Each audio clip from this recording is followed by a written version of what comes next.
چونٹی کے نام پر اللہ نے سورت رکھ دی. پیچھے میں آپ کو بہت ساری سورتوں کے نام یاد کرا آیا ہوں. ایک سورہ نحل بھی ہم نے پڑھی تھی.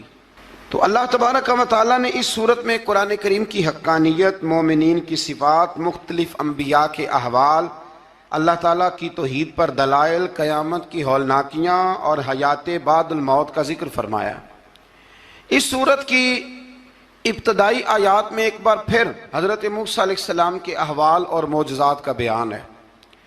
آیت نمبر 16 سے سلیمان علیہ السلام کا ذکر ہے. وہ داؤد علیہ السلام کے وارث تھے، بیٹے تھے، اور انہیں پرندوں کی بولیاں سکھائی گئیں. جنات اور انسانوں کے لشکر کا ایک فوجی ڈسپلن کے ساتھ ان کے پاس حاضر رہتے تھے. وہ جو ان کا لشکر تھا نا، اس میں انسان بھی تھے، جن بھی تھے، اور اس کے اندر پرندے بھی تھے. ان کا لشکر تھا، وہ ہمیشہ ان کے پاس رہتے تھے. حضرت سلیمان علیہ السلام گزر رہے تھے تو ایک مقام سے آپ گزرے جہاں چیونٹیاں بڑی کثرت کے ساتھ تھیں. تو ایک چیونٹی جو ان چیونٹیوں کی سردار تھی، ان چیونٹیوں کی بڑی تھی، اور مفسرین کرام نے یہ بھی لکھا ہے کہ وہ تھی بھی، ایک آنکھ اس کی کوئی نہیں تھی، ایک ٹانگ اس کی کوئی نہیں تھی، لیکن اس حال میں بھی وہ چیونٹی جو تھی وہ چیونٹیوں کی قیادت کر رہی تھی. تو حضرت سیدنا سلیمان علیہ السلام کا لشکر جب وہاں سے گزرا تو وہ کہنے لگی یا ایھا النمل ادخلوا مساکنکم، کہنے لگی چیونٹیوں اپنے بلوں میں گھس جاؤ، کہیں ایسا نہ ہو کہ سلیمان علیہ السلام کا لشکر بے دہانی میں سلیمان کا لشکر توجہ نہ کرے اور تمہیں پاؤں کے نیچے مسل دے. لہذا اس طرح کرو کہ تم اپنے اپنے بلوں میں گھس جاؤ. حضرت سلیمان ابھی 3 میل دور تھے. تمام مفسرین نے لکھا ہے 3 میل دور تھے. تو وہاں سے چیونٹی بول لی تو قرآن کہتا ہے کہ حضرت سلیمان اس کی بات سن کے ہنس پڑے.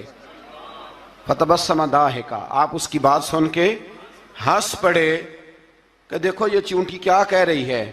ذرا غور کرنا بات پر کہ حضرت سلیمان 3 میل دور فاصلے پر چیونٹی کی بات بھی سن لیتے ہیں.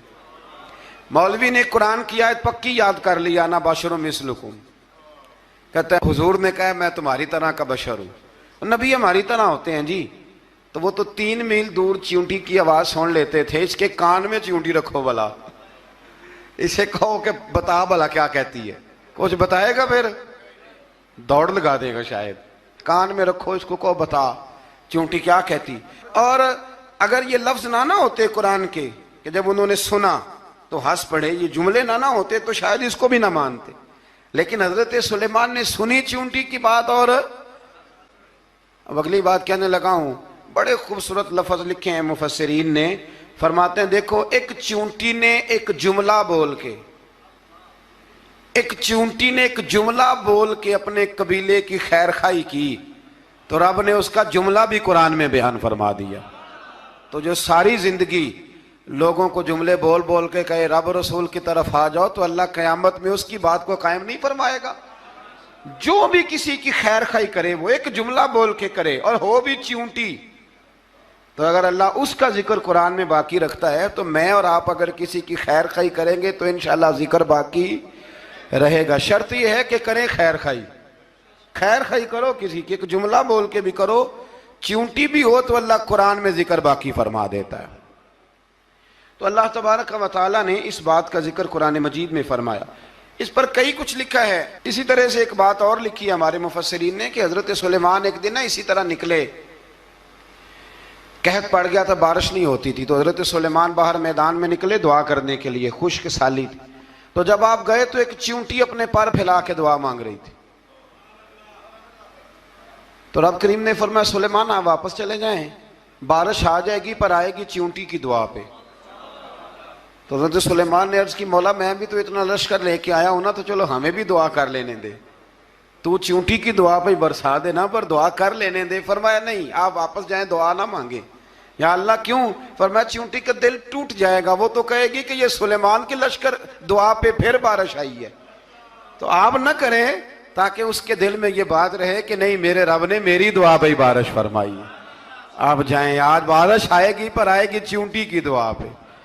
تو جو چیونٹی بارش کی دعا کرے قوم کے لیے، اللہ اگر اس کا ذکر قائم رکھتا ہے تو جو اپنی قوم کے لیے ہدایت کی دعا کرے، اور کبھی کبھی گردن جھکا کے دیکھا کرو کہ دل میں رسول اللہ کی امت کا درد کتنا ہے.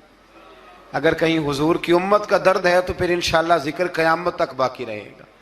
پھر انشاءاللہ قیامت تک آنے والی نسلیں بھی آپ کا ذکر کریں گی اگر حضور کی امت کا درد سینے میں موجود ہے. اسی طرح سے پھر حضرت سلیمان کے لشکر میں نا ایک ہدہد نامی پرندہ بھی تھا. لشکر کا کارکن تھا پرندہ.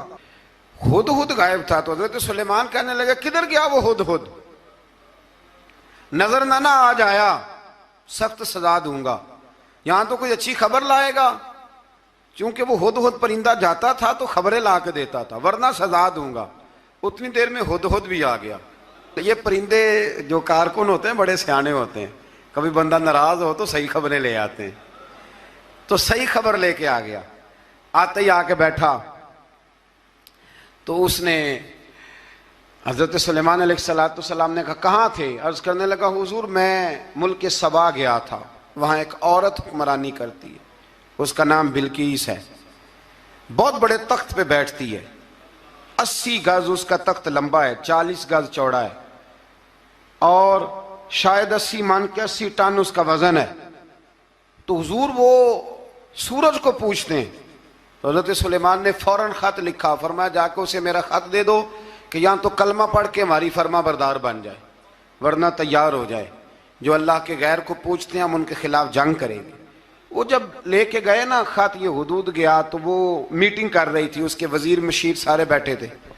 اس نے جا کے خط پھینک دیا ملکہ بلقیس کی جھولی میں. اس نے خط پڑھا تو ڈر گئی, وزیروں کو بلایا. حضرت سلیمان, قرآن کہتا ہے حضرت سلیمان نے کہا تھا خط پھینک کے نا تو سائڈ پہ ہو کے سننا وہ کیا کہتا. بندوں کے لیے منع ہے, پرندوں کے لیے جائز ہے. بندوں کے لیے منع ہے سائڈ پہ ہو کے سننا. ہاں جس کی جاسوسی کی ڈیوٹی ہو, کفر کی جاسوسی کی, اس بندے کے لیے بھی جائز ہے. تو یہاں ایک تو وہ پرندے تھے, دوسرا کفر کی جاسوسی کر رہے تھے. سائڈ پہ ہو کے سننے لگے تو ملکہ بلقیس کہنے لگی اب کیا کرنا ہے, یہ خط آیا ہے. تو وہ کہنے لگے ہم تیار ہیں, آپ حکم کریں, ہم لڑنے کو تیار ہیں, لڑیں گے. وہ کہنے لگی نہیں تیزی نہ دکھاؤ. قرآن مجید کہتا ہے کہ وہ کہنے لگی جب لڑائیاں ہوتی ہیں تو شہر تباہ ہوتے ہیں, ملک کھنڈر بن جاتے ہیں. لڑائی مسئلے کا حل نہیں ہے. انہوں نے کہا کہ میں نبی ہوں. تو ایک دفعہ آزما لیتے ہیں کہ نبی ہیں کہ نہیں. معاذ اللہ آزما لیتے ہیں. کہا کیسے؟ کہنے لگی تحفے تحائف بھیجتے ہیں. اگر مال پر دل للچا گیا تو پھر نبی نہیں بادشاہ ہے, اور اگر مال پر دل للچایا نہ تو پھر اللہ کے کامل بندے ہیں. یہ فرق اس نے اس وقت بیان کیا. اس نے 500 کنیزیں, 500 غلام, بڑے شاندار لباس پہنا کے, 500 گھوڑا بڑا تگڑا, اس کے اوپر مال و اسباب رکھ کے تیاری کرا کے حضرت سلیمان کی طرف بھیجا. ہدہد پہلے سے خبر لے کے آ گیا. حضور اس نے یہ پروگرام بنایا ہے. وہ جب آیا سارا کچھ تو حضرت سلیمان دیکھ کے جلال میں آ گئے. فرمانے لگے اسے جا کے کہہ دو تو مجھے کیا تحفے بھیجے گی, میرے رب نے مجھے مالا مال فرمایا ہوا ہے, انہیں مالا مال کیا میرے مالک نے. جا اسے جا کے کہہ تو کیا تحفے دے گی. جب رب دیتا ہے تو پھر کوئی کمی نہ وہ نہیں چھوڑتا. بندے کیا دے سکتے ہیں, بندے تو بیچارے 10 دے کے تو 10 دن ان کی آنکھیں نہیں کھلتی. فرمایا مجھے اللہ نے جو دیا ہے کیا بات ہے اس کے دینے کی. تو فرمایا اسے کہو یا فرما بردار ہو کے آ جائے یا جنگ کے لیے تیار ہو جائے, ہم اسے اس کے شہر سے ذلیل کر کے نکال دیں گے. اس نے جا کے جب پیغام دیا تو اور ان لوگوں نے بھی آ کے بتایا کہ وہاں تو ہم عجیب منظر دیکھ کے آئے ہیں کہ جانور بھی ہاتھ باندھے کھڑے ہیں, وہاں تو جنات, سرکش جنات کھڑے. وہ بادشاہ نہیں, وہ نبی ہیں. وہ جو 500 غلام اور 500 کنیزیں گئی تھی, حوال سنایا آ کے. تو ملکہ بلقیس نے پھر خط لکھا کہ میں فرما بردار ہو کے آ رہی ہوں. مانا کیا ہے, میں کلمہ پڑھنے کے لیے آ رہی ہوں. تو حضرت سلیمان نے کہا بھئی اب اس طرح کرو, ذرا فرش بچھاؤ. انہوں نے فرش بچھایا اس طرح کا کہ اوپر فرش تھا, نیچے مچھلیاں تیر رہی تھیں, لگ رہا تھا دریا ہے. ڈیوٹی لگا دی, جنات نے بچھا دیا. ادھر حضرت سیدنا سلیمان فرمانے لگے اب چونکہ مان کے آ رہی ہے تو اسے اپنی نبوت کی علامتیں بھی دکھانی ہیں. اس نے تخت بڑا شاندار بنوایا تھا, اور خواتین میں جو عادتیں خواتین والی ہوتی ہیں وہ جاتی نہیں. وہ 7 کمروں میں نا پیچھے اپنا تخت رکھ کے تو 7 دروازے بند کر کے آئی. اس زمانے میں ایک رواج تھا, وہ زلیخا نے بھی 7 دروازے مکفل کے ایک رواج تھا.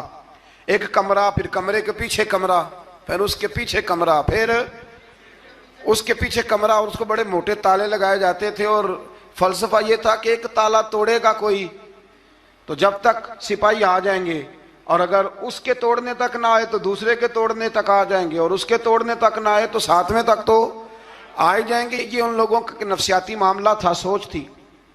7 کمروں میں مکفل کر کے نہ وہ نکلی تو حضرت سلیمان علیہ السلام کہنے لگے بھئی مجھے اس کا تخت چاہیے اس کے آنے سے پہلے، اس کے آنے سے۔ اس واقعے کی کیا ضرورت تھی قرآن پاک میں؟ یہ کیا حاجت تھی یہ تخت والی ساری بات قرآن نے کیوں بیان کی؟ پوچھیں آپ اپنے دل سے بھی اور انکار کرنے والے منکرین سے بھی، اس کی کیا ضرورت تھی؟ وہ جو کہتے ہیں جی ولی کی کرامت کی کیا ضرورت ہے، سیدھی سیدھی نماز پڑھو، روزہ رکھو، حج کرو، زکوٰۃ دو، تو پوچھو ان سے ایک سورت نمل کے اندر اس ساری تفصیل کی کیا ضرورت تھی؟ ختم ہو گئی جب وہ کلمہ جو پڑھ رہی ہے، تو پھر اس سارے واقعے کو رب کیوں بیان فرماتا ہے؟ حضرت سیدنا سلیمان فرمانے لگے تخت چاہیے، اور چاہیے اس کے آنے سے پہلے۔ قال عفریت من الجن، جنوں میں سے ایک بہت بڑا جن بولا، کہنے لگا حضور آپ کا یہ تخت برخاست ہونے سے پہلے لے آؤں گا۔ یہ جو آپ میٹنگ کر رہے ہیں نا، یا فیصلے ختم، کچھ نے لکھا صبح سے شام تک میٹنگ ہوتی ہے اور اس کو آنے میں پتہ نہیں کتنے دن لگیں گے، تو میں یہ برخاست ہونے سے پہلے، اور کچھ نے کہا دی آپ شرط کیوں لگاتے ہیں کہ صبح سے شام تک ہوتی؟ اس جن نے کہا دی آپ 10 منٹ میں فارغ ہو جائیں، آپ فارغ ہوں گے تو تخت آ جائے گا۔ مفسرین نے لکھا ہے کہ جب قرآن کہتا ہے کہ اس نے کہا کہ آپ کے فارغ ہونے سے پہلے، تو اس کا مطلب ہے کہ جب آپ اٹھیں گے، یہ جگہ خالی کر دیں گے تو تخت یہاں کیویں؟ ہزاروں میل کا فاصلہ ہے، آ جائے گا پر ہوائی جہاز پہ، کارگو کرا کے، جی DHL کے ذریعے۔ کیسے آئے گا؟ وہ آئے گا تو بس آئے گا۔ تو حضرت سلیمان کی تو بادشاہت تھی نا زمانے پہ، فرمانے لگے نہیں نہیں تو لیٹ ہے، تو لیٹ ہے، تو ہمیں جانتا ہی نہیں، ایٹ سٹ تے پکھڑا کوار گندل، اسی اور بھی بوٹیاں جاننے ہاں، یہ تو لیٹ ہے، ابھی ہماری طاقت اس سے زیادہ ہے۔ بڑی کمال بات لکھی ہے لکھنے والوں نے۔ ایک مفسر نے لکھا ہے کہ ابھی حضرت سلیمان نے غلاموں سے منگوایا ہے، اپنی بات کوئی نہیں کی، یہ حال ہے ان کے غلاموں کا، تو سردار کا عالم کیا ہوگا؟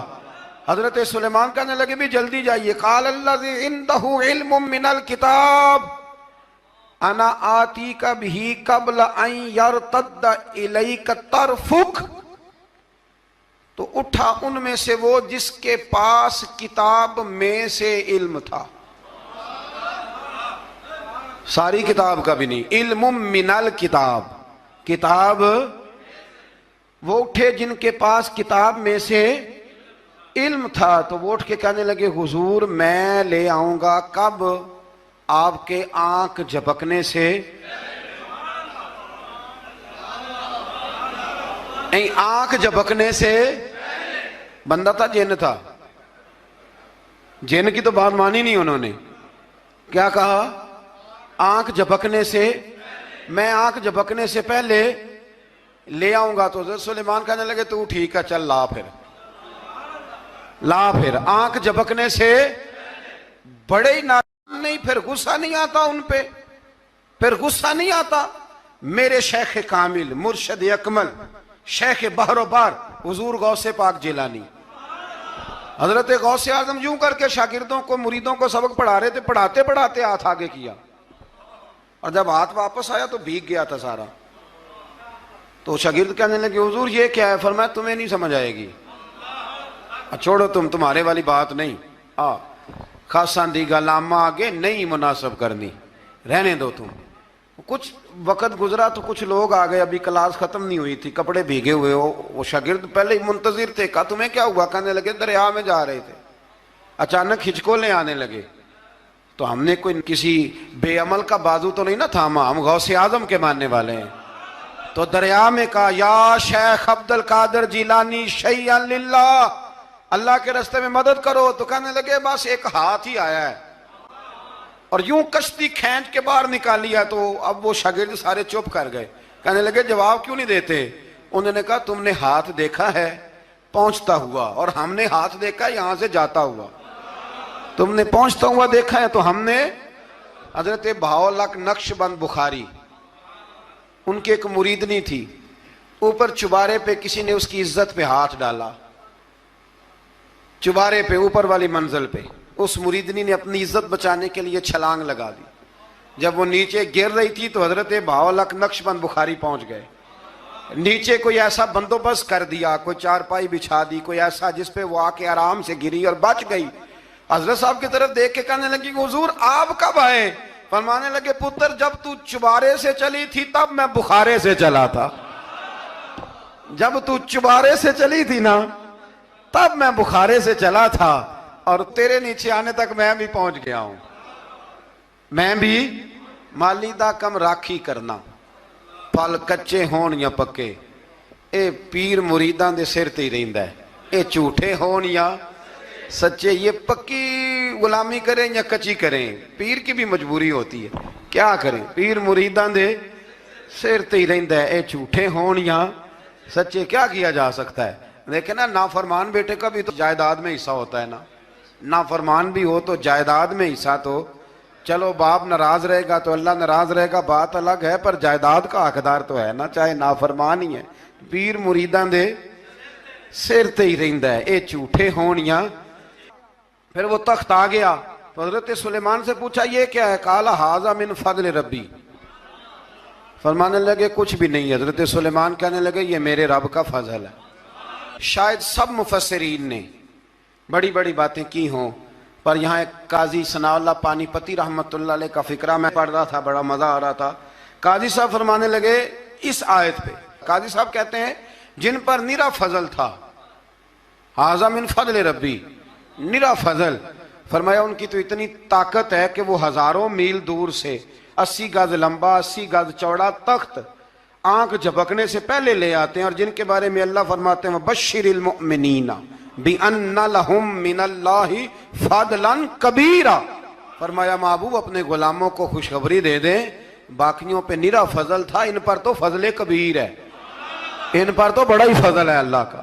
تو فرمایا جن پر فضل کبیر ہو، ایک نہیں، اس پر میں بڑے دلائل دے سکتا ہوں، کرامات اولیاء پر میں بڑے ہی دلائل دے سکتا ہوں، بڑے۔ غوث اعظم رضی اللہ تعالیٰ عنہ کے پاس بادشاہ آیا تو کہنے لگا پیر تب مانوں گا جب سیب کھلائیں گے، سیب کا موسم ہی نہیں تھا۔ تو حضرت صاحب آتے ہی اسے کہنے لگے اب تو میری ولایت کو سیبوں پہ تو نہ تول، اب سیب کھلائے تو ولی یا نہ کھلائے تو ولی کوئی نہیں، یہ تو اب میری ولایت کو سیبوں پہ تو نہ تول۔ تو حضرت صاحب نے یوں ہاتھ اٹھایا تو اللہ نے 2 سیب عطا فرمائے۔ تو وہاں جملہ ہے حضور غوث اعظم کا، فرمانے لگے اگر اللہ حضرت مریم سلام اللہ جو بنی اسرائیل کی ولیہ ہیں، ولی ہے نا، وہ نبی تو نہیں نا، عورت نبی نہیں ہو سکتی، فرمایا اگر اللہ انہیں بغیر موسم کے پھل دے سکتا ہے میں تو محمد عربی کا نوکر ہوں۔ فرمایا اب نہ 2 سیب آئے تھے، تو وہ کہنے لگا میرے تو دل میں 1 سیب تھا نا، تو حضور غوث اعظم نے نا 1 سیب مجھے دیا، 1 میں نے کھایا تو 1 غوث پاک کھانے لگے، کہتے ہیں میں نے وہ منہ میں رکھا ذرا ترش تھا، تو میرے چہرے کا وہ رنگ دیکھ کے نا، اثر دیکھ کے کہ تلخی محسوس، تو غوث اعظم کہنے لگے میرے والا کھا، تو 1 انہوں نے کاٹ کے ٹکڑا دیا، کہتے کھایا تو بڑا میٹھا تھا، تو میں نے کہا حضور آئے تو دونوں ہی غیب سے ہیں، تو آپ کے والا میٹھا ہے میرے والا کڑوا ہے، تو آپ فرمانے لگے آئے تو دونوں غیب سے تھے، پر ایک کو ذرا ظالم کے ہاتھ لگ گئے ہیں نا، اس کو تنبیہ بھی کر دی کہ ظلم سے باز آ جا، تنبیہ بھی کر دی، فرمایا ہاتھ ظالم کے لگے اس لیے ترش ہو گیا، سیانا بن، 1 نہیں 20 درجنوں، لیکن پتہ نہیں کیوں لوگ اڑ گئے، پتہ نہیں کیوں کڑ کے آ گئے کرامت اولیاء کے معاملے میں بالکل۔ ابھی کسی حدیث میں یہ نہیں آیا کہ اس زمانے میں ولی ہوں گے تو اس زمانے میں ولی نہیں ہوں گے، حضور نے فرمایا میری امت کبھی گمراہی پر جمع نہیں ہوگی۔ اقبال کہتے ہیں اولیاء کیا ہوتے ہیں؟ اولیاء کیا ہیں؟ جواسیس القلوب۔ اقبال کہتا ہے ولی کا بہت بڑا ولی تم نے دیکھنا ہو تو اسے دیکھو جو تیرے دل کا جاسوس ہے۔ چلو یہ مشکل بات ہے، میں نہیں چھیڑتا، لیکن جو تیرے وہ جاسوسی کرتا ہے، پر کرتا ہے تیرے دل کی، وہ تیرے دل کا جاسوس ہوتا ہے ولی، اور اس پر حضور کی حدیث ہے، فرمایا اس کی فراست قلبی سے ڈر، یہ اللہ کے نور سے دیکھتا ہے۔ ڈر اس کی فراست قلبی سے، اللہ توفیق عطا فرمائے۔ بارہ اس ولی کا نام تھا آصف بن برخیہ۔ آصف بن برخیہ جی حضرت سلیمان کے وزیر تھے۔ وہ آئی ملکہ بلقیس، اور جب وہ آئی نا تو اس نے دیکھا کہ یہ تو آگے سامنے حضرت سلیمان بیٹھے ہیں، اور جو رستہ ہے نا درمیان میں وہ فرش ہے کہ دریا ہے سمجھ نہیں آ رہی، تو اس نے نا اپنا یوں کر کے اوپر کپڑا اٹھانا شروع کر دیا کہ نیچے پانی ہے، تو حضرت سلیمان کہنے لگے چلتی آ، نیچے کچھ بھی نہیں۔ اس نے پیر رکھا، نیچے مچھلیاں بھی تیرتی جا رہی تھیں۔ حضرت سلیمان علیہ الصلوۃ والسلام، آج بھی اللہ نے توفیق دیا نا، لوگوں نے اس طرح کی تعمیرات بعد میں کی ہیں، لیکن اس کے موجد، اس کے پہلے بنانے والے حضرت سلیمان ہیں اللہ کی دی ہوئی توفیق سے۔ تو وہ ملکہ آپ کے پاس آئی، پھر وہ آپ کی فرما بردار ہو گئی، اور بعد مفسرین نے یہ لکھا ہے کہ اس نے جب کلمہ پڑھا تو پھر اس کا نکاح بھی حضرت سلیمان سے ہوا۔ جس دم یار پیارے وچرن